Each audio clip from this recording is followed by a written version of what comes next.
తండ్రి అయిన దేవుని నుండి ప్రభువైన యేసుక్రీస్తు నుండి కృపయు సమాధానం ఎల్లరికీ కలుగునుగాక. ఆమేన్. అయితే ఎప్పుడైతే ఆత్మీయ దృష్టి కలిగి ఉంటామో అప్పుడు ముఖ్యంగా మనల్ని మనం మన అంతరంగాన్ని చూసుకునే దృష్టిని కలుగజేయమని ప్రభువును ప్రార్థించవలసిన వారమే అన్నాం.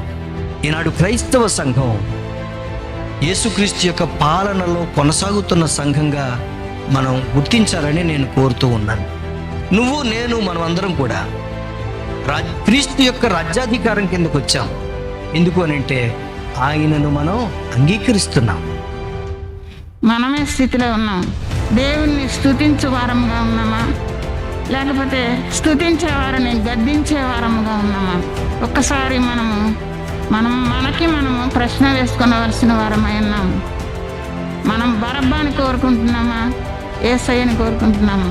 దేవునిలో నిలవటము, దేవునిలో నివసింపమనేటువంటి దాన్ని మనం చూస్తూ ఉంటాము. మన బృందం కంటిన్యూ అవ్వాలంటే ఒకటి టు నో అవర్ గాడ్, మన దేవుడికి మనం తెలియాలి. And to grow in our God, మన దేవుల్లో మనం ఎదగాలనేటువంటిది. And to serve the God. బరబ్బా కావాలా యేసు కావాలా అంటే ఆ రోజు జనులు బరబ్బానే కోరుకున్నారు. సో ఈ రోజున కూడా అలాగే ఉంది. యేసు ప్రభు వారు కూడా అంటున్నారు కదా, నోవహు దినాలలో ఏం జరిగిందో మనుష్య కుమారుని దినాల్లో కూడా అదే జరుగుతుంది. మనం కూడా సమర్పణ కలిగి ఉండాలి. దేవుని పట్ల మనం సమర్పణ కలిగి ఉండాలి.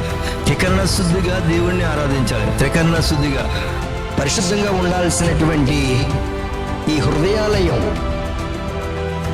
హృదయాలయం రద్దీగా మారిపోతే, మార్కెట్లో మారిపోతే ఆయన సహించడం.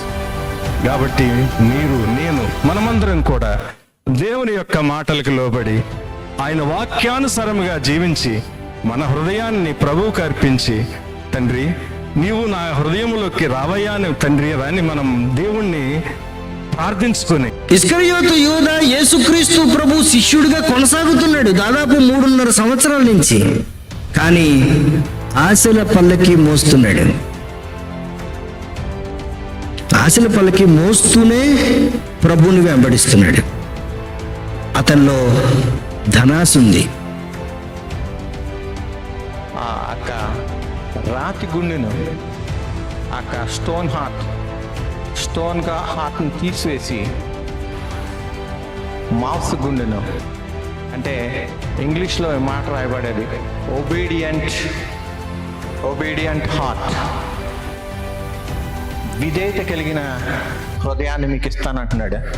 మన సమయంలో ఎంత కాలం దేవుని కోసం త్యాగం చేస్తా ఉన్నాం, ఎంత సమయం దేవుని యొక్క చట్టాలని ధ్యానించడానికి ఇష్టపడతా ఉన్నాం, దేవుని యొక్క మాటల్ని ధ్యానించడానికి ఇష్టపడతా ఉన్నాం. మనం త్యాగం చేయగలుగుతా ఉన్నామా? జీవాహారాన్ని మనం ఏ విధంగా భుజించాలి? ఒకటి విశ్వాసం ఉంచాలి, ఇంకొకటి ఆయన యొక్క శ్రమలను, ఆయన యొక్క ప్రేమను జ్ఞాపకం చేసుకొని భుజించాలి. ఇంకా మూడో విషయం ఏంటంటే యోగ్యమైన రీతిలో భుజించాలి, స్వపరీక్ష చేసుకొని భుజించాలి. లాస్ట్ది ఏంటంటే సమాధానపడి లేదా దైవిక ప్రేమ కలిగి ఆయన ఆహారాన్ని భుజించాలి. దేవుని బిడ్డలు కలవరంలో కృంగిపోవడం ఆయనకి ఇష్టం లేదు. అందుకే ఆయన తన శిష్యులనే కాదు, ఈరోజు మనతో కూడా మాట్లాడుతున్నారు. మనలను ధైర్యపరుస్తూ ఈ మాటలు చెప్తున్నారు. ఇదిగో నేను మీకు ఆదరణకర్తను పంపిస్తానని చెప్పిన ప్రభువు వాగ్దానాన్ని నెరవేర్చారు.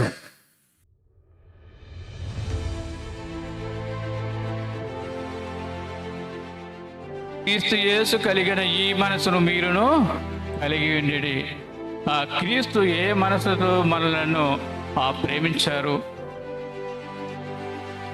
అట్టి మనసు మనం కలిగి ఉండాలి అనేది దేవుని యొక్క ఉద్దేశంగా కనబడుతున్నది. ఇట్టి ప్రేమను మనం కలిగి ఉన్నట్లయితే దేవుడు మన జీవితంలో ఒక మార్పును తీసుకురాగలగటానికి ఇష్టపడుతూ ఉన్నాడు. యేసుక్రీస్తే మనకి మాదిరి కాబట్టి ఆయన రక్షణ కొరకు మనందరం విలపించాలని చెప్తా ఉన్నాను ప్రియులారా. ఎందుకంటే ఆయనే మనకు రక్షణ, ఆయనే మనకు రక్షణకర్త కాబట్టి, ఆయనే మనకు మాదిరి కాబట్టి ఆయన రక్షణ కొరకు మనం విలపించాలి, ప్రార్థించాలి. పాపం ఎంత భయంకరం అంటే దేవాది దేవుడు ఈ లోకంలోనికి రావాల్సి వచ్చిందన్నమాట. సో ఆ పాపం ఎంత భయంకరమైనదో, ఆ పాపం వల్ల వచ్చిన మరణం ద్వారా మనల్ని రక్షించడానికి ఆయన ఈ లోకంలో అంతగానో శ్రమలు అనుభవించవలసిన పరిస్థితి ఏర్పడింది. ఆ శ్రమల నుంచి అనుభవించడానికి, సమాధానం పొందడానికి యేసుక్రీస్తు ప్రభు గారు నిత్యము దేవునితో సహవాసం చేసేవాడు ఉన్నట్టుగా మనం చూడవచ్చు. యేసుక్రీస్తు తను అప్పగించుకున్నాడట, స్వీయ త్యాగం చేశాడట. ఎందుకు? మనం పరిమళ జీవితాలు కలిగి ఉండాలని, మంచి నడవడి కలిగి జీవించాలని, దేవునికి ఇష్టమైన జీవితాలు జీవించాలని.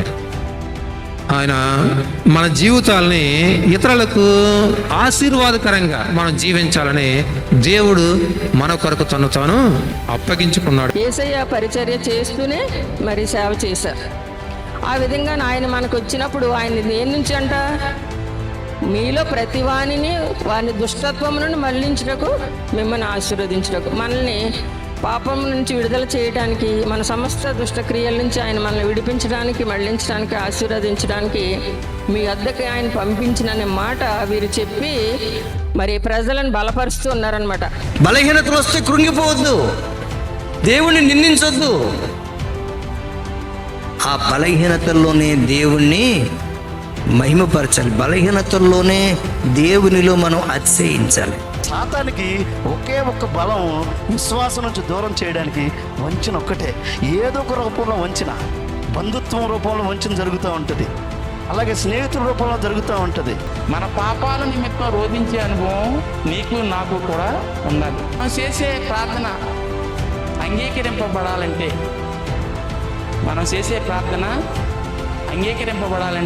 రోధించే అనుభవం కలిగి మనం ఉండాలి.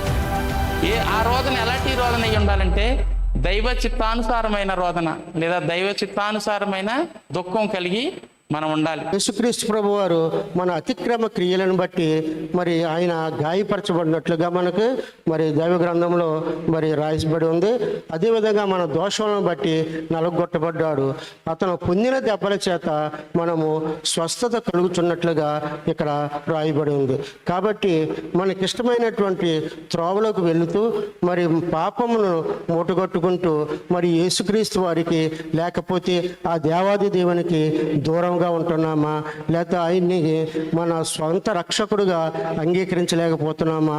ఒక్కసారి ఈ రాత్రికాల సమయంలో మనం ఆలోచన చేయవలసిన వారమై ఉన్నాము. కొరకు సిలువ వేయబడినటువంటి యేసుక్రీస్తునా, లేకపోతే మనలను పతనానికి నడిపించేటువంటి సాతానునా? మన కొరకు, మన పాపముల కొరకు మౌనంగా తీర్పును భరించి మరణించి తిరిగి లేచినటువంటి యేసుక్రీస్తు ప్రభువున మనలను ఆకర్షించి చివరకు అధోగతికి నడిపించేటువంటి ఈ లోక జీవితాన్ని అనేక సార్లు వింటూ వాటిని ఆచరించకపోయినట్లయితే మనం కూడా దేవుణ్ణి అవమానపరిచేవారమేనంట, దేవుణ్ణి హేళన చేసేవారమని ఇక్కడ. దేవుడు విడిపోయినప్పుడు ఆ దైవ మానవ సంబంధం వలన కలిగినటువంటి ఎడబాటు దేవుడు సహించలేకపోయాడు. అప్పుడే ప్రణాళికను ఏర్పాటు చేశాడు. యేసుక్రీస్తు ప్రభు ఈ లోకానికి రావడం, ఆయన సిలువలో మరణించడం, సాతానును జయించడం, ఇవన్నీ కూడా అనాది కాలంలోనే ప్రణాళిక వేయబడ్డాయి. ఆనాటి స్త్రీల యొక్క ఆ మనోదుఖం, మనస్తాపం, మనం ఇందాక పాడుకున్న పాట ఎంత దూరము మోయిస్తారు. కొంచెం కూడా దయలేదా మీకు? ఎంత దూరం మోయిస్తారు? మానవునికి, చెడిపోయిన లేకపోతే పడిపోయిన మానవునికి మధ్యవర్తిగా ఆయన ఈ లోకానికి వచ్చాడు. ఈ శాస్త్రులు పరిచయాలు ఏమన్నా సిలువ వేయండి, సిలువ ఎవరిది? రోమన్ శిక్షని యూదులకు ఆచరింప చేయమని అడుగుతున్నారు శాస్త్రులు పరిచయం. మర్చిపోయారు, వారు అన్ని మర్చిపోయారు, ధర్మశాస్త్రాన్ని మర్చిపోయారు, వారికి ఇచ్చిన దేవుడు ఇచ్చినటువంటి కట్టడలను మర్చిపోయారు, కొత్త కళ్ళతో వాడు తయారు చేసుకున్నారు. మతం అనే రంగు పాంగుని ఆ రోజున యేసుక్రీస్తుని ఆ మతం అనే రంగు తమ హృదయానికి కాఠిన్యత తెచ్చిపెట్టింది, ప్రేమను మర్చిపోయేటట్టు చేసింది. దేవుని యొక్క దివ్య వాగ్దానాలు మనం పొందుకోవాలి అని అంటే రెండవ ప్రాముఖ్యమైన విషయం ఏంటంటే మన పాపపు స్థితిని మనం ఎరిగి ఉండాలి, ఒప్పుకోవాలి. ఎన్ని పాపాలు చేయండి, దేవుని మోటో ఏంటి? క్షమించడమే, ఇంకేమీ లేదు ఆయన. మనం ఎన్ని పాపాలు చేసుకుంటూనే ఉన్నా ఆయన క్షమిస్తూనే ఉన్నాడు. మనం పాపాలు చేసుకుంటూనే పోతున్నాం. సో ఇది ఆయన క్షమాగుణం. ఇంకా ప్రేమించుటలో, ఇంకా ప్రేమ అంటే పరిశుద్ధ గ్రంథమే ఒక ప్రేమ లేఖని చెబుతున్నారు. ఈ దీంట్లో ప్రేమ ఒకటే ఉంది, ఇంకా ఏమీ లేవు. మనం ఇంకా పాపాలు చేస్తూనే ఉన్నాం. మన కొరకు ఏం చేశాడు దేవుడు? తన ప్రియ కుమారుణ్ణి మన పాపాల ప్రాయశ్చిత్త నిమిత్తం పంపించాడు. ఆయన శిలువ మరణం పొందాడు. మన పాపాల విషయంలో మాత్రం మనం ఎక్కడ తగ్గేదే లేదు. ప్రియులారా, మరి ఎవరి క్రియలను బట్టి వారికి దేవుడు లెక్క చెప్తాడనేసి ఇక్కడ రాయబడి ఉంది. లెక్క చెప్పాల్సిందే. అక్కడ సైనికులు కావచ్చు, మరొకరు కావచ్చు, అలాగే ఇంకా అన్యాయమైనటువంటి తీర్పు చెప్పినటువంటి పిలాతు కావచ్చు. ప్రభు అయినటువంటి యేసుక్రీస్తు వారు మౌనముగా నుండి తండ్రి యొక్క చిత్తాన్ని ఈ లోకములో నెరవేర్చి మరి మనల్ని పరిశుద్ధులుగా చేయడానికి పవిత్రుడైనటువంటి దేవాది దేవుడు మానవ రూపంలో ఈ లోకానికి వచ్చి శ్రమలు భరించి సహించి ఆయన ప్రాణాన్ని, విలువైన ప్రాణాన్ని మన కోసం అర్పించినప్పుడు నేను మిమ్మల్ని ఆకర్షించుకుందనన్నప్పుడు ఆయన్ని మనం ఆకర్షించబడేటువంటి బిడ్డలుగా ఉండాలి.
ఇంకొక విచిత్రమైనటువంటి వ్యాపారం జరిగేది, రూకలు మార్చుకునుట అని అక్కడ ఉంది.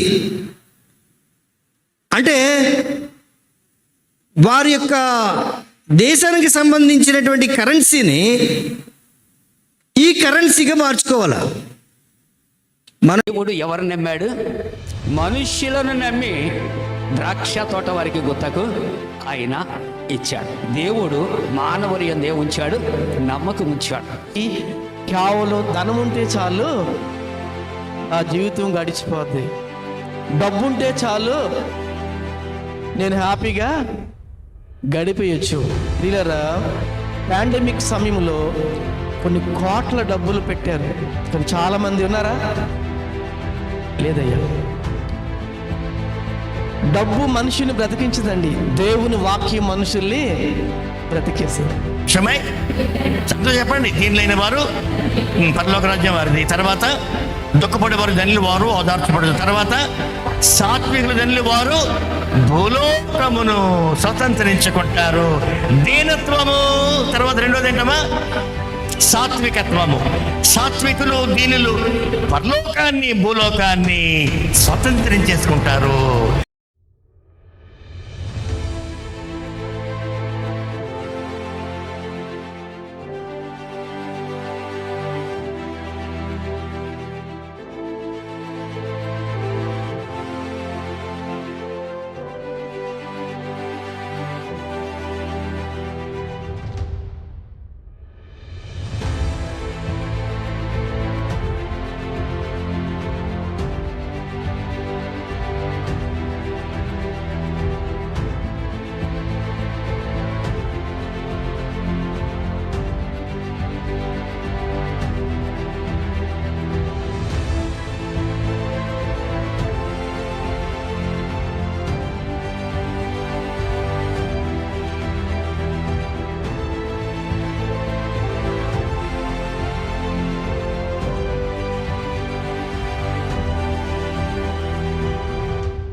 హెల్ అనే మాట ఉండేదిట.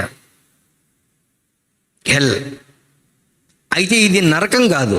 హెడిస్ అని అంటే చనిపోయిన ఆత్మలు ఉండే చోటు, మరణించిన ఆత్మలు ఉండే చోటు.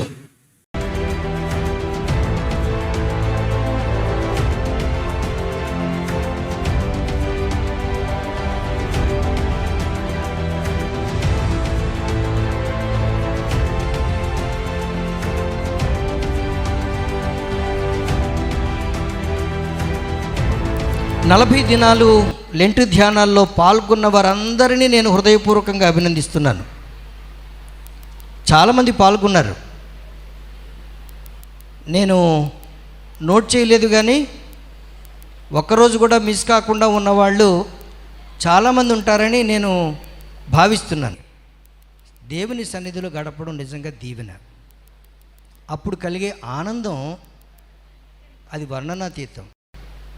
మిగతా వారికి ఈ మాటలు స్ఫూర్తినివ్వాలని, దేవుడిచ్చిన సమయాన్ని సద్వినియోగపరుచుకునేవారుగా తక్కిన వారు ఉండాలని మాత్రం నేను కోరుకుంటున్నాను. దేవుడు మిమ్మల్ని అందరినీ దీవించునుగాక.